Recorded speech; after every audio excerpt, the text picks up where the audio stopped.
문제는 뭐냐면 제가 지금 말씀드리는 것은 조직을 세팅해 놓고 세팅된 대로 달려가서는 안 되고 팀 빌딩 하는 것 자체가 소속감을 형성하는 것 자체, 조직의 귀속감을 형성하는 것 자체가 역량이라고 그랬는데 문제는 팀빌딩을 하는 방식을 우리가 오랫동안 배워본 적이 없습니다.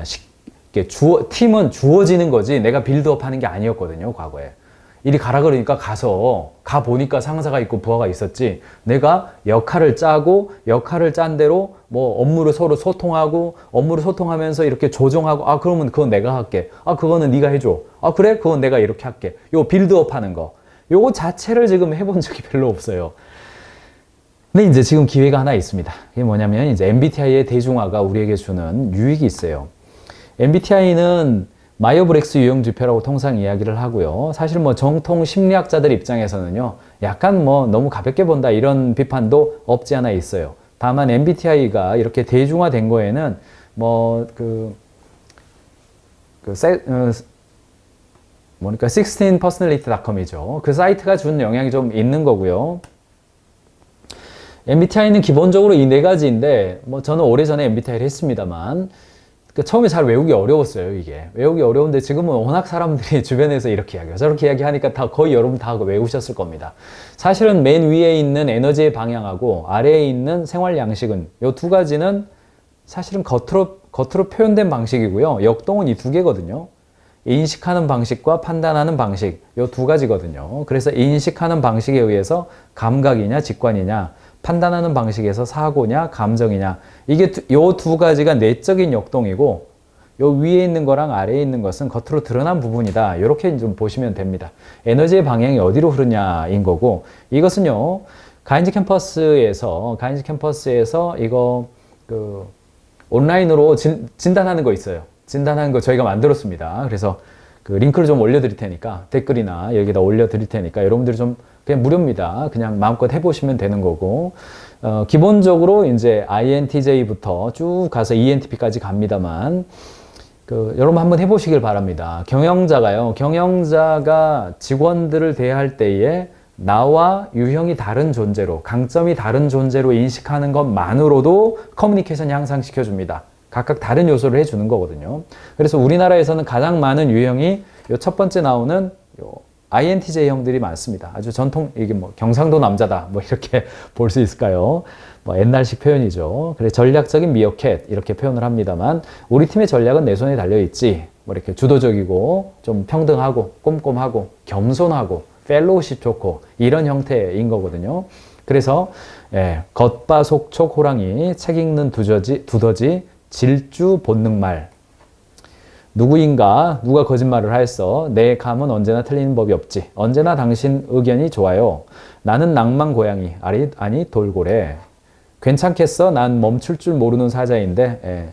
그 다음에 소방관도 내 열정을 끌 수 없어. 내 귀가 커서 잘 들려. 나는 사람이 좋아. 하지만 권력은 더 좋아하지. SP 탐험가형들이죠. 에너지를 모아. 내가 원하는 것은 다 가질 거야. 우리 함께 한다면 새로운 세상이 펼쳐질 거야. 우리 팀원들만 재밌다면 나는 다 좋아. ESFP로 마무리했네요. 이렇게 저희 디자이너 팀에서 이런 거 만들었습니다. 그림도 만들고 이렇게 했습니다만 다양한 형태로 이렇게 응용 버전이 나와 있어요. 근데 MBTI의 기본적인 리소스를 가지고 저희가 그 질문들을 개발을 하고 개발한 결과에 따라서 특별히 이제 팀 리더십을 발휘할 때 어떤 이미지를 가진가 제가 연구를 했고요. 그 결과 가인즈 캠퍼스에 설문조사 하는 걸 올려드렸으니까 결과도 이렇게 온라인으로 다 받아볼 수 있습니다. 그리고 카톡으로 공유도 가능하고 그렇게 되어 있으니까 여러분들이 좀 참고하시기 바랍니다. 아까도 말씀드렸습니다만 MBTI 프로젝트는요. 요 네 가지의 단어를 기억하시면 됩니다. 여기 있죠. 요거 S냐 N이냐 T냐 F냐 요 두 개를 보시면 돼요. 나머지는 조금 복잡하죠. 복잡하고 사실은 E하고 그 외향이냐 내향형이냐 혹은 이제 맨 마지막이 뭐였나요? T형이냐 J형이냐 P형이냐 그거는 겉으로 드러난 거니까 안에 내적인 역동은 S냐 N이냐 T냐 F냐. S냐 N이냐. S는 정보를 습득하는 방식이에요. 의사결정을 위해서 정보를 습득하잖아요. S는 센싱이 중요한 겁니다. 이렇게 잘 보고 듣고 이런 거예요. 손으로 만지고 이런 겁니다. N은 인투이션, 직관이죠. 이렇게 어떤 그 통찰에 의해서 판단을 하는 뭐 이런 거예요. 그래서 사람들이 소통을 할 때 회의 시간이라든가 대화하거나 레포팅을 하거나 뭐 이럴 때 이런 것을 이해해 놓으면 아, 저 사람이 S형이기 때문에 이렇게 이야기하는구나. 아, N형이기 때문에 이렇게 이야기하는구나. 이해하는 데 도움이 되는 거거든요. 팀 내에서. 그 다음에 이제 판단할 때에도 thinking이 강하냐, feeling이 강하냐 이야기인 거죠. 그래서 뭐 how do you feeling today? 뭐 이런 거죠. How do you thinking today? 뭐 이런 질문 자체가 다른 거예요. 이런 일에 대해서 당신 오늘 뭐 이렇게 어떻게 생각해요? 혹은 어떻게 느껴요? 그런 거죠. 그래서 누군가가 저한테 어떻게 느껴요? 라고 질문하면 저는 굉장히 힘들어요. 저는 굉장히 강한 T형이고 굉장히 강한 N형입니다. S하고 F가 굉장히 많이 부족해요. 여러분들도 그 MBTI 역할 배분이라든가 이런 거 이야기해 주셨는데 그런 거 좀 해보세요. 댓글로도 여러분들은 어떤 MBTI인지 이야기하셔도 재밌을 것 같네요. 저는 이제 대표적으로 그 ENTJ형입니다. 사령관형이죠. 그래서 어떤 일을 할 때에 어떤 확신이 들었다, 의사결정이 되었다, 그러면 막 달리는 그런 스타일이에요. 그러니까 이제 뭐 그런 것들이 저의 성향이라든가 제가 강의할 때도 아마 드러나겠죠. 아무래도 그럴 겁니다. 그래서 누군가가 저에게 와가지고 요즘 기분 어때요? 라는 질문은 저에게 약간 고통이에요. 그런 거. 나는 기분에 대해서 별로 생각 안 하고 사는데 기분을 물어보니까 그때 내 기분이 어떠지를 생각해야 돼요. 그래서 그렇죠. 뭐 여보 나 사랑해 물어보면 사랑한다고 생각해 그러죠. 사랑해라고 말 안 하고 사랑한다고 생각해 이렇게 말하죠. 예, 제가 결혼 초기에 그렇게 말했었어요. 근데 지금 반성하고 사랑해라고 합니다. 사랑한다고 생각해라고 말하지 않고 사랑해라고 하는 거 배운 거죠. INTP 이동님. ENFP 이런 거를 다 안다는 게 엄청난 자산입니다. 대한민국 MBTI 대중화가 주고 있는 큰 자산이에요. 그래서 이것을 잘 이해하면 상호간에 소통하고 팀빌딩 하는데 굉장히 도움이 된다는 거 여러분들이 좀 활용하시기 바랍니다. DISC 소개를 해드려야 돼요. MBTI는 사람이 가지고 있는 성격에 대한 것이기 때문에 조금 그 자체를 사람에 대해서 이해하는 데 도움이 되지만 so what? 그럼 어떻게 할 거냐?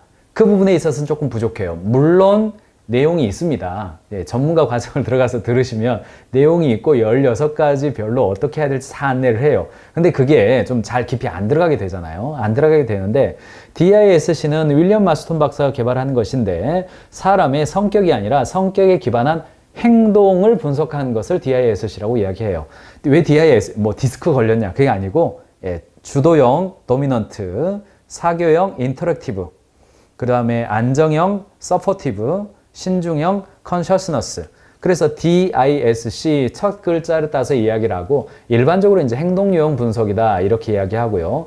디모데 성경연구원이라는 곳에서는 피플 퍼즐이라는 이름으로 하고 중앙경제교육원에서는 이것을 이제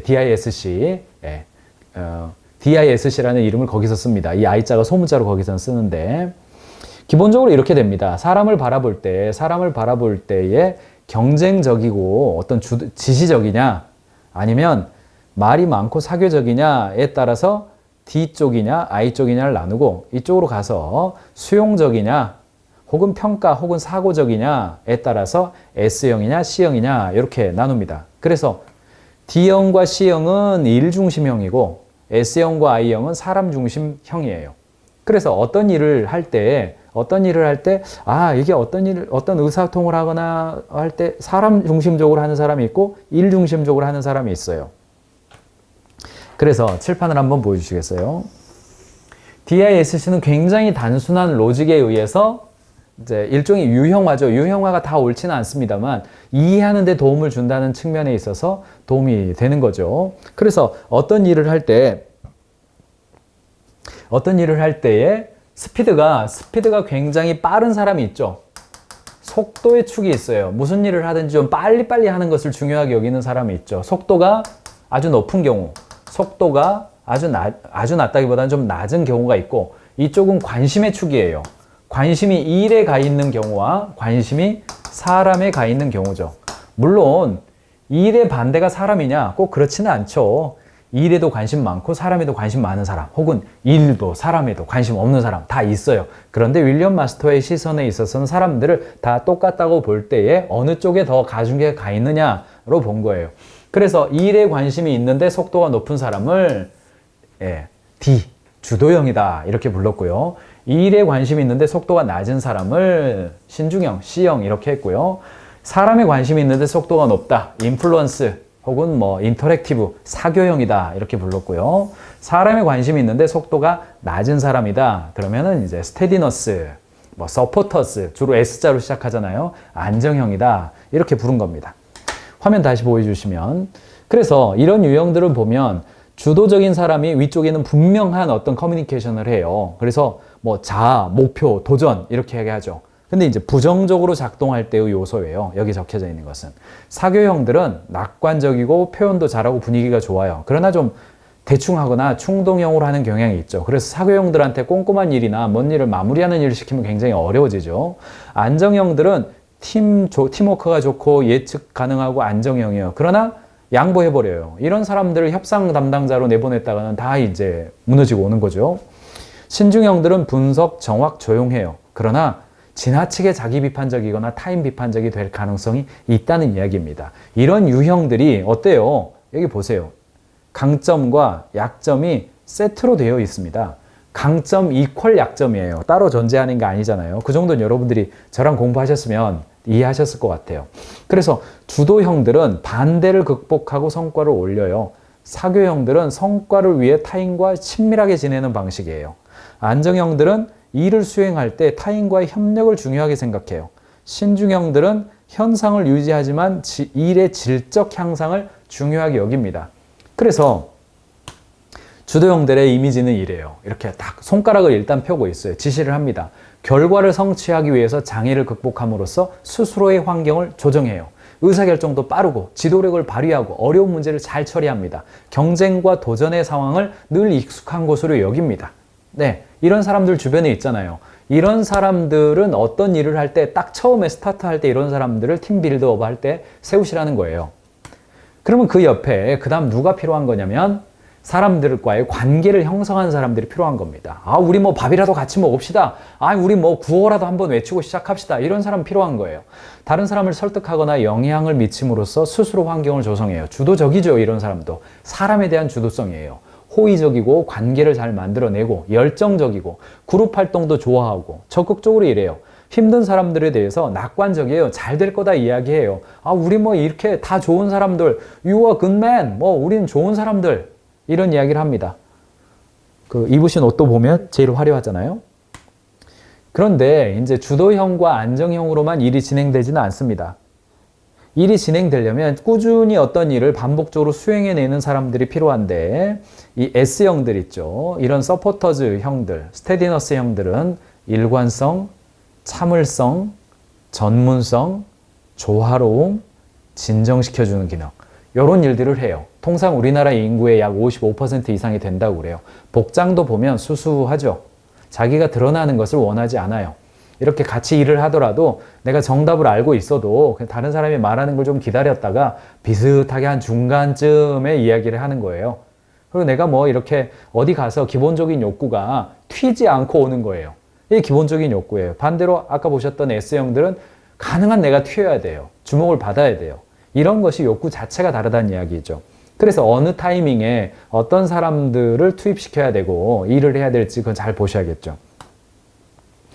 마지막으로 신중형들은 벌써 이렇게 노트를 들고 있고 볼펜도 들고 있잖아요. 신중형들은 강의를 들을 때만 하더라도 뭐 이렇게 다른 사람들은 모르겠지만 신중형들은 계속해서 강의를 들을 때 저 이야기가 맞냐 틀리냐 이런 생각을 하면서 강의를 듣습니다.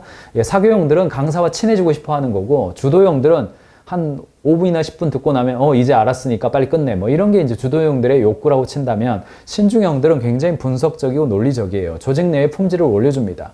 치밀하고 판단력도 좋죠. 중요한 지시나 기준에 관심을 가져요. 정확성 중요해요. 세부적인 것 중요합니다. 그래서 업무의 품질과 생산성을 높이는 작업에 있어서 신중형들이 굉장히 탁월함을 발휘하게 되는 겁니다. 동기부여 전략은요, 제가 여러분들 파일에다가 실어 놓았습니다. 오늘 아침에 이걸 다 다루기는 좀 어렵기 때문에 다 이야기하지는 않겠습니다만, 핵심은 각 유형별로 팀 빌딩을 할 때 필요한 구간과 역할이 다를 뿐 아니라 동기부여하는 방식도 달라요. 주도형들에게 일을 시킬 때는요, 이거 그동안 아무도 해본 적이 없는 일이다. 네가 최초다. 최초의 발자국이다. 뭐 요런 이야기를 해줄 때에 그렇지, 내가 이거 한번 의미가 있어, 한번 해보는 겁니다. 그래서 간단하게 요약해서 말해라. 이들은 권위, 도전, 지위, 자유, 다양한 활동, 성장, 진보 등에 관심을 가져요. 그래서 이런 사람이 주변에 있다라고 한다면 어떻게 이야기할지 다른 겁니다. 사교형들은 사회적 인정, 통제로부터 자유, 소속감을 원해요. 우호적이고 다양한 환경을 제공해요. 이런 사람들한테는 어떤 일을 시킬 때, 와, 이 일은 정말 놀라운 일이야. 여러 사람들의 삶을 행복하게 해주는 일이야. 이 일을 할 때 너는 다른 사람들과 어떤 영향을 미칠 수 있어. 사회적 관계성 속에서의 영향력을 발휘하게 해주는 겁니다. 그리고 그가 가진 아이디어가 최대한 발휘할 수 있도록 하는 그런 기회를 주는 거예요. 이게 이제 사교형들에 대한 동기부여 전략이에요. 반대로 안정형들은 상황의 안정, 변화에 적응할 시간, 다른 멤버들과의 일관성, 이런 것들이 굉장히 중요해요. 아까 말씀드렸죠? 주도형들은 이거 최초의 일이다, 이런 게 좋은 거고요.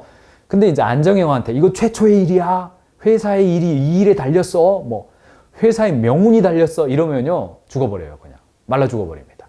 오히려 반대로 말해야 되죠. 이거는 기존에 하던 일에서 조금만 바꾸면 되는 일이에요. 이거 잘못돼도 큰 부담 없어요. 그래서 조금만 해보세요. 옆에 사람 좀 붙여드릴게요. 이런 식으로 이야기하는 것이 굉장히 좋고, 미리 말해야죠. 예. 다음 주에 할 일 이번 주에 말하면 벌써 힘들다 그러죠. 한 석 달 전부터 조금씩 이야기하는 거죠.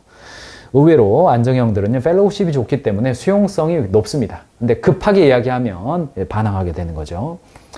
마지막으로 신중형들, 개인의 자율성, 계획된 변화, 정확한 직무 기술, 통제된 환경, 이런 요소들이 굉장히 중요한 요소로 작동이 되는 겁니다. 미리 준비할 시간 주는 거, 아이디어의 장단점을 말해주는 거, 정확한 데이터를 가지고 말해주는 것, 이런 요소들을 여러분들이 좀 참고해 보시기 바랍니다. 유형별 관리 전략은 제가 일부러 그 강의용으로 넣지는 않았고요. 여러분 참고용으로 넣어 놓았습니다. DISC별로 의사소통, 칭찬하는 방법, 교정을 요청하는 방법, 상담할 때 주요한 포인트, 의사결정할 때의 방식, 권한 위임하는 방식, 또는 개발할 때 필요한 방식, 동기부여나 문제 해결할 때의 방식을 자료를 실어 놓았으니까 여러분들이 가인즈 캠퍼스 자료 따윈 8일 다운로드를 통해서 꼭 참고하시기 바랍니다. 구체적인 어떤 코멘트들이 있어요. 행동 특징을 요약을 해보면 타인에게 기여할 때의 주도형들은요, 변화를 주도하는 기여가 있어요. 사교형들은 조직 내에 열정을 불러와요. 안정형들은 관계를 형성해주고요. 신중형은 탁월함을 추구해줍니다. 그러니까 사람들이 다 필요하죠. 시간에 대해서는 어디에 포커스를 가지고 있냐면 주도형들은 지금이에요. now예요. now. 지금 중요한 게 뭐냐 이거예요. 그리고 사교형들은 미래에 관심을 있습니다. 안정형은 현재, present, 현재예요. 신중형은 과거를 분석해 줍니다. 다 필요합니다. 재밌는 것은 지금과 현재의 단어가 차이가 좀 있습니다. now와 present 차이다. 이렇게 좀 보시면 됩니다. 요건 좀 보시면 되는데, 위기 상황 이야기예요. 위기 상황. 경영자로서 여러분들은 좀 어떠세요? 주도형인 경영자라면 위기 상황에서는 독재를 할 가능성이 높아집니다. 이렇게 부정적인 영향이거든요. 사교형들은 공격적으로 될 경향이 높아져요. 안정형들은 묵종하게 됩니다. 그냥 조용히 따르기만 하는 거예요. 자기 의견을 발행하지 않고 조용한 퇴사하는 거죠. 신중형들은 회피하게 돼요. 그 일은 내 책임이 아니야, 이런 식으로 자기를 용납할 수가 없기 때문에 아예 회피를 해버리는 겁니다. 이런 경우에 팀장이나 경영자라면, 주도형이라면 경청하는 시간을 갖는 거, 사교형이라면 잠시 멈추는 시간 갖는 거, 안정형이라면 보다 주도적이 되는 거, 신중형이라면 자신이 가진 그 생각을 팀 안에서 좀 주장하고 이야기해 주는 거, 이런 요소들을 잘 보셔라 라는 것이 DISC 윌리엄 마스톤 박사가 우리에게 주는 어떤 교훈입니다. 제가 자료를 넣어 놓았으니까 자료를 통해서 좀 보시되, 제가 MBTI하고 DISC를 여러분에게 이 아침에 말씀드리는 이유가 있습니다. 그건 뭐냐면, 제가 지금 어떤 이야기 하는 거예요? 지금은 팀을 세팅해 놓고 세팅된 업무 방식으로 사람들 너 이렇게 일해 라고 하는 것이 안 맞다는 거예요. 조직 생산성, 경쟁력이 안 맞다는 이야기입니다. 지금 뭐가 중요해요? 팀 빌딩 하는 것 자체가 중요해요. 우리 성과관리 방식으로 OKR로 일하기 저희가 3년째 대한민국 사회에 보급하고 있는데 이게 잘 되는 조직이 있고요. 시간이 많이 걸리는 조직이 있어요. 시간 많이 걸리는 조직의 공통적인 특징이 뭐냐면 팀 빌드업 하는 것을 해본 적이 없는 조직. 그냥 나의 일은 누군가에 의해서 주어져 있고 팀은 세팅돼 있고 한 사람 빠져나가면 그 똑같은 일을 다른 사람이 들어와서 일하는 이런 기계적 업무 방식에 익숙했던 조직은요. OKR 스크럼 짜고 함께 일하는 게 어려워요. 힘들어해요. 왜 힘들어하냐? 빌드업 해본 적이 없는 거예요. OKR은 목표를 세우고 도전적인 목표를 세우고 그 목표를 도달하기 위해서 각자 해야 될 일을 이니셔티브라고 부르잖아요. 이니셔티브를 서로 조율해 가는 거거든요. 지난주에 했던 일 이번 주에 똑같이 하고 지난달에 했던 일 이번 달에 똑같이 하는 그런 방식이 아니란 이야기예요. 그러니까 팀들이 내가 하는 일이 달라졌으니까 내 옆에 있는 사람의 일도 조율이 달라지지 않겠어요? 그거를 잘 하는 거예요. 전 축구를 개인적으로 좋아합니다만 바르셀로나하고 맨시티가 왜 지금 유럽에서 이렇게 되냐? 공통적인 특징이 뭐냐면 빌드업 축구라고 그러잖아요. 골키퍼가 공을 차더라도 뻥 하고 차는 게 아니라 딱 패스해 주는 거죠. 후방에서 빌드업을 하는 거예요. 막 패스를 하는 거예요. 막 공격수가 내려와가지고 막 수비수처럼 했다가 수비수가 올라가서 뭐 공격수처럼 했다가 막 패스하다가 기회가 생기면 앞으로 쫙 보내가지고 골을 넣잖아요. 그게 이제 바르셀로나, 그 다음에 맨시티 팬들은 뭐 그걸 너무너무 좋아한다고 그러잖아요. 한 사람의 탁월한 사람이 다 해결하는 게 아니라 빌드업 하는 축구. 이렇게 수비부터 그게 공격인 축구. 축구 이야기해서 죄송합니다만. 이것도 마찬가지거든요. 공격수는 이거 하고 미드필드 이거 하고 수비수는 이거 하고 이런 방식이 아니라 빌드업 하는 거예요. 요게 잘 돼야 돼요. 그래야 조직이 유연하게 움직일 수가 있습니다. 사람한테 구성원들한테 너는 이 일 하는 거야 라고 하는 게 아니라 빌드업 하는 거. 그래서 뭐가 필요합니까? 지금 말씀드린 것처럼 MBTI에 의한 사람의 성격을 이해하는 것, DISC에 의해서 사람의 행동 방식을 이해하는 것, 이런 것들이 구성원들에게 중요한 요소가 되었고, 특별히 팀장급 이상. 경영자에게는 이런 사람에 대한 이해, 이런 경우는 이렇구나, 이렇게 하구나, 이런 것들이 굉장히 중요하고, 이런 것들이 안 되면 아주 본질적 불만이 생겨버립니다. 본질적 불만이 생겨버려요. 신중형들한테 속도만 계속 강조하면 조직 스트레스, 조직 번아웃, 조용한 퇴사, 결국은 퇴사. 그냥 이렇게 이어지는 거예요. 여기까지 여러분들이 좀 챙기시길 바라고